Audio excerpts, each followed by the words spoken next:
welcome to another genre device. It's that time again. I realised I haven't done one on tapping yet, so I thought I'd do one on tapping, because why the hell haven't I done one yet? Here it is. So, if you're new to tapping or a little bit confused by tapping, or maybe you just don't know what notes you can and can't hit, it's really quite simple. All you have to do is know what key you're in first of all, and then take a scale and lay it all out on one string. So for example, if we did the E minor scale, lay it all out on the B string. So those are all the notes we can use. We can of course go outside of that scale, we could go back here, we could go all the way up here. But those notes are all going to work together and they're all going to fit because they're all in the same key, in the same scale. Then you can go ahead and find them on other strings as well, so it gives you more options to play with. So on the E string, I can use all those notes and further, all the way up to the end. So with all those notes in tow, I can now hit pretty much any combination of them and they're all going to sound good together.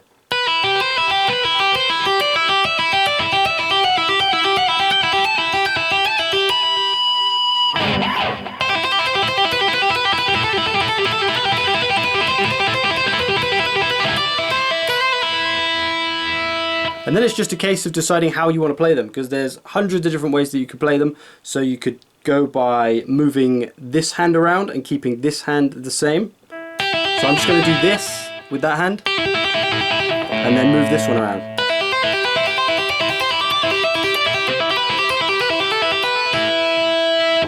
Or you could keep this hand still and then move this one around. So I'm just going to hammer the 12.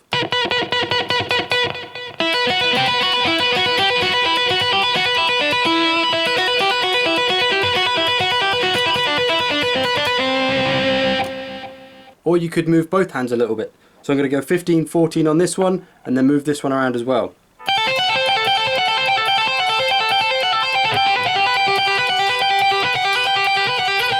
You could throw some slides in there.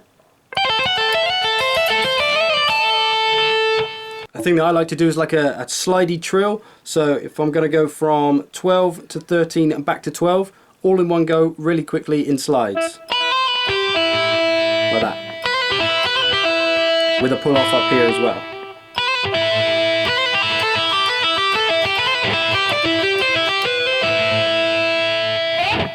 And one of the tricks of tapping is kind of plucking the string rather than just hammering down onto it. So instead of just doing this,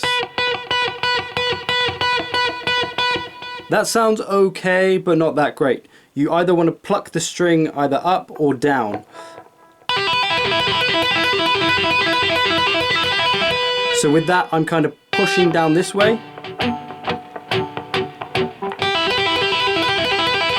to really get a loud, clear sound, or you can pull back the other way. Depends what kind of tapping you're doing, but you can make it work either way.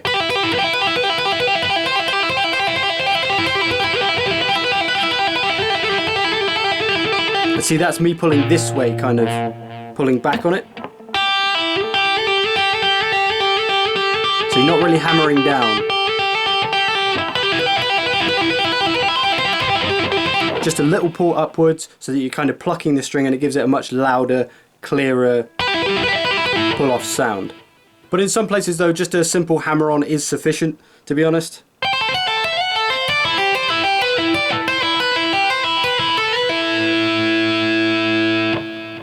You could of course go across more than one string.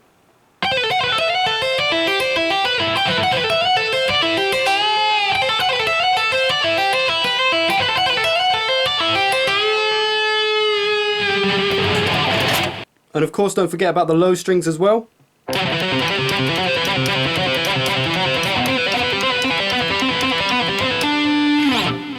But of course do be aware of whatever the rhythm of the piece is doing. So if you're playing in a band, you're playing with another guitar player, you have to be aware of what everyone else is doing and try to make your tapping fit to that.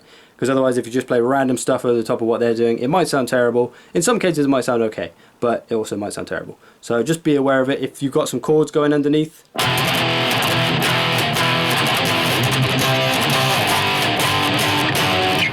then you could probably get away with doing anything. But if there's quite a complex riff going on, then anything might not work. So you have to experiment and see what sounds good.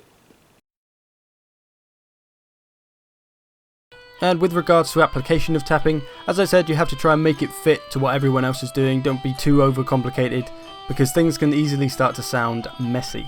So it can depend on the style of music that you play as well. If you're playing something heavier with maybe some screaming, then tapping in, say, a chorus, you might be able to get away with, but tapping in a chorus with singing probably won't sound too great. And the same is probably true of verses as well. So everywhere else, tapping can work quite well. So you just have to experiment with it. Somewhere fast aggressive tapping might work better, then other places slower tapping might work better.